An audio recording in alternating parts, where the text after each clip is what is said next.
Hi friends, welcome back to learn with C. ഇന്ന് നമ്മൾ discuss ചെയ്യാൻ പോകുന്നത് ഇംഗ്ലീഷിൽ വളരെ കോമൺ ആയിട്ടുള്ള വളരെ വളരെ ബേസിക് ആയിട്ടുള്ള എന്നാൽ നമ്മളിൽ പലരും തെറ്റിക്കുന്ന ഒരു സിമ്പിൾ ആയിട്ടുള്ള കാര്യമാണ്. എല്ലാവരും ക്ലാസ് ശ്രദ്ധിച്ചിരിക്കുക. ഈ ക്ലാസ്സിന് ശേഷം നമ്മൾ ഒരിക്കലും ഈ കാര്യത്തിൽ തെറ്റുവരുത്തില്ല. ഇംഗ്ലീഷിൽ ഉണ്ട്, ഉണ്ടായിരുന്നു, എനിക്കൊരു കാറുണ്ട്, എനിക്കൊരു ബൈക്കുണ്ട്, അവനൊരു കാറുണ്ട് എന്നൊക്കെ നമുക്ക് എങ്ങനെ പറയാം? അതൊക്കെ പറയാനായിട്ട് നമ്മൾ ഉപയോഗിക്കുന്ന വേർഡ്സ് ഏതൊക്കെയാണ്? Have, has, had. ഇത് മൂന്നുമാണ് ഉണ്ട്, ഉണ്ടായിരുന്നു എന്നൊക്കെ സൂചിപ്പിക്കുന്ന വേർഡ്സ്. മലയാളത്തിലാണെങ്കിൽ ഉണ്ട്, ഉണ്ടായിരുന്നു ഈ രണ്ട് വേർഡ് മാത്രമേ ഉള്ളൂ.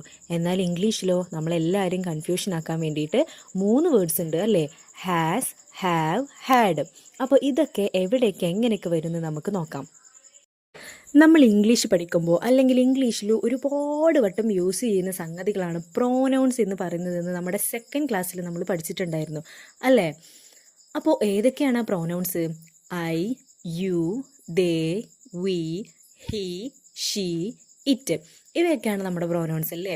ഇത് വെച്ചിട്ടാണ് നമ്മൾ ഹാസിനെയും ഹാവിനെയും തരംതിരിക്കുന്നത്. അപ്പോൾ അതെങ്ങനെയാണെന്ന് നോക്കാം. ഇതിൽ ഐ, യു, ദേ, വി ഈ 4 നമ്മൾ പെട്ടെന്ന് പഠിക്കാൻ വേണ്ടി ഒരു ടേം പഠിച്ചിരുന്നു, അയ്യോ ദേവി അല്ലേ? ഈ അയ്യോ ദേവിയുടെ കൂടെ ഉപയോഗിക്കുന്നതാണ് ഹാവ്. അയ്യോ ദേവിയുടെ കൂടെ ഇവർക്കൊക്കെ കൂടെ എന്തെങ്കിലും സംഭവം ഉണ്ട് എന്ന് നമ്മൾ പറയാൻ വേണ്ടിയിട്ട് എന്തുപയോഗിക്കും? ഹാവ് ഉപയോഗിക്കും. ബാക്കിയുള്ളത് ആരാണ്? He, she, it. പിന്നെ നെയിംസ് ഉണ്ട്, പേരുകളുണ്ട്. ഈ 4 വരികയാണെങ്കിൽ നമ്മൾ എന്തുപയോഗിക്കും? ഹാസ് ഉപയോഗിക്കും, ഉണ്ട് എന്നുള്ളത് ഉപയോഗിക്കും. അപ്പോൾ ഹാവിനും ഹാസിനും ഒരേ മീനിങ് ആണ്, ഉണ്ട് എന്നുള്ളതാണ് മീനിങ്. ഇനി ഹാഡ് ആണ് 3ാമത്തെ കേസ് അല്ലേ? ഹാഡ് എന്ന് പറഞ്ഞാൽ ഉണ്ടായിരുന്നു എന്നാണ്. അപ്പോൾ ഇത് എല്ലാത്തിലും ഐ, യു, ദേ, വിയിലും അതേപോലെ തന്നെ ഹി, ഷീ, ഇറ്റിലും നമ്മൾ എന്താണ് ഉണ്ടായിരുന്നു എന്നുള്ളതിന് ഉപയോഗിക്കുക? ഹാഡ് തന്നെയാണ് ഉപയോഗിക്കുക.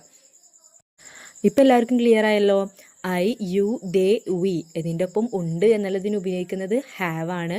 ഹി, ഷീ, ഇറ്റ് പിന്നെ നെയിംസ് ഇതിൻ്റെ കൂടെ ഉണ്ട് എന്നുള്ളതിന് ഉപയോഗിക്കുന്നത് ഹാസ് ആണ്. പിന്നെ എല്ലാത്തിൻ്റെ കൂടെയും ഉണ്ടായിരുന്നു എന്ന് ഉപയോഗിക്കുന്നത് ഹാഡ് ആണ്. ഇനി നമുക്ക് കുറച്ച് എക്സാമ്പിൾസ് വെച്ച് പഠിക്കാം. എനിക്കൊരു കാറുണ്ട് എന്ന് നമുക്ക് എങ്ങനെ ഇംഗ്ലീഷിൽ പറയാൻ പറ്റും? എനിക്ക്, ഞാൻ എന്നൊക്കെ ഉള്ളതിന് വരുന്ന ഇംഗ്ലീഷ് പ്രോനൗൺ ഏതാണ്? ഐ അല്ലേ? എന്നിട്ട് നെക്സ്റ്റ് ഉണ്ട് എന്നുള്ളതിന് നമ്മൾ ഉപയോഗിക്കുക? പറഞ്ഞു, ഐ, യു, ദേ, വി ഈ 4 കൂടെ എന്താണ് ഉപയോഗിക്കേണ്ടത്? ഹാവ് ആണ് യൂസ് ചെയ്യേണ്ടത് അല്ലേ? അപ്പോൾ ഐ ഹാവ് എ കാർ, എനിക്കൊരു കാറുണ്ട്. ഇനി എനിക്കൊരു ബൈക്ക് ഉണ്ട് എന്നെങ്ങനെ നമ്മൾ പറയും? ഐ ഹാവ് എ ബൈക്ക് എന്ന് പറയും. എനിക്കൊരു കുട്ടിയുണ്ട് എന്ന് നമ്മൾ എങ്ങനെ പറയും? ഐ ഹാവ് എ കിഡ് എന്ന് പറയും അല്ലേ? അപ്പോൾ ഐൻ്റെ കാര്യം ക്ലിയർ ആയല്ലോ. ഇനി നിങ്ങൾക്കൊരു കാറുണ്ട് എന്നെങ്ങനെ നമുക്ക് പറയാൻ പറ്റും? യു ഹാവ് എ കാർ, പിന്നെ യു ഹാവ് എ ബൈക്ക്, പിന്നെ യു ഹാവ് എ കിഡ്, നിങ്ങൾക്കൊരു കുട്ടിയുണ്ട് എന്നെങ്ങനെ പറയും? നെക്സ്റ്റ് ഏതാണ്? ദേ ആണല്ലേ? ദേ അവർക്ക് ഒരു കാറുണ്ട് എന്നെങ്ങനെ പറയും? They have A car, they have A bike, they have A kid, അവർക്കൊരു കുട്ടിയുണ്ട് എന്ന് നമുക്കിങ്ങനെ പറയാൻ പറ്റും. നെക്സ്റ്റ് വരുന്ന പ്രോനൗൺ ഏതാണ്? വി. നമ്മൾക്കൊരു കാറുണ്ട് എങ്ങനെ പറയാം? വി ഹാവ് എ കാർ, നമ്മൾക്കൊരു കാറുണ്ട്. വി ഹാവ് എ ബൈക്ക്, നമുക്കൊരു ബൈക്ക് ഉണ്ട്.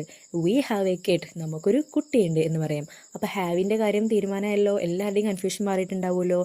ഇനി നമുക്ക് ഹാസ് എവിടെ ഉപയോഗിക്കാമെന്ന് പഠിക്കാം. ഹാസ് നമ്മൾ എവിടേക്കാണ് ഉപയോഗിക്കേണ്ടത്?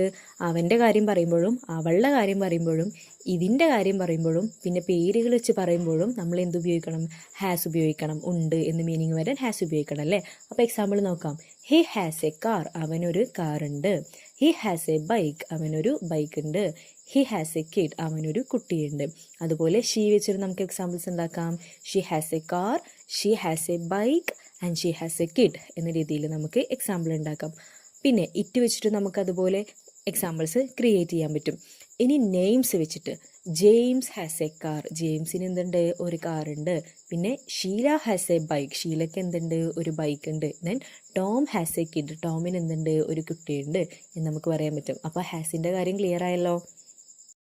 ഇനി അടുത്ത വരുന്നത് എന്താണ്? ഹാഡാണ്. എനിക്കുണ്ടായിരുന്നു. നമ്മൾ ഇതുവരെ പ്രസൻറ്റിൽ എനിക്കുണ്ട് എന്നുള്ള കാര്യമാണ് പറഞ്ഞത്. എനിക്കുണ്ടായിരുന്നു എന്ന് പറയുമ്പോൾ നമ്മൾ എന്താ ഉപയോഗിക്കേണ്ടത്? Had. I had, you had, they had, we had, she had, it had and names ആണെങ്കിൽ ഏത് നെയിമാണോ അതിൻ്റെ കൂടെയും ഹാഡാണ് യൂസ് ചെയ്യേണ്ടത് അല്ലേ. അപ്പോൾ അതെല്ലാം വെച്ചിട്ട് നിങ്ങൾ തന്നെ കുറച്ച് എക്സാമ്പിൾസ് ഉണ്ടായി നോക്കി നോക്കൂ. ഐ ഹാഡ് എ കാർ, എനിക്കൊരു കാർ ഉണ്ടായിരുന്നു. ഹി ഹാഡ് എ കാർ, അവനൊരു കാർ ഉണ്ടായിരുന്നു. ഷീ ഹാഡ് എ കാർ, അവൾക്കൊരു കാർ ഉണ്ടായിരുന്നു. ദേ ഹാഡ് എ കാർ, അവർക്കൊരു കാർ ഉണ്ടായിരുന്നു. വി ഹാഡ് എ കാർ, നമുക്കൊരു കാർ ഉണ്ടായിരുന്നു. അങ്ങനെ അങ്ങനെ അങ്ങനെ ഹാഡ് എല്ലാ പ്രൊനൗൺസിൻ്റെ കൂടെയും ആഡ് ചെയ്യാം. ഉണ്ടായിരുന്നു എന്നാണ് മീനിങ് വരിക. അപ്പോൾ ഇത്രയേ ഉള്ളൂ ഹാസും ഹാവും ഹാഡും ഉപയോഗിക്കേണ്ട രീതി. ഹാവ് ഉപയോഗിക്കേണ്ടത് ഐ യു ദേ വിയുടെ കൂടെയാണ്. ഹാസ് ഉപയോഗിക്കേണ്ടത് ഹി ഷീ ഇറ്റ് നെയിംസ് അതിൻ്റെയൊക്കെ കൂടെയാണ്.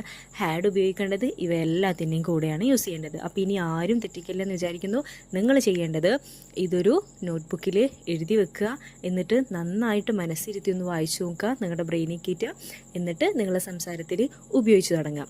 ഓക്കെ, അപ്പോൾ വീഡിയോ കണ്ട എല്ലാവർക്കും നന്ദി. നമ്മുടെ വീഡിയോ ഇഷ്ടമായെങ്കിൽ ലൈക്ക് ചെയ്യുക, ഷെയർ ചെയ്യുക, സബ്സ്ക്രൈബ് ചെയ്യുക, നിങ്ങളുടെ അഭിപ്രായങ്ങൾ കമൻറ്റ് ചെയ്യുക. And thank you for watching.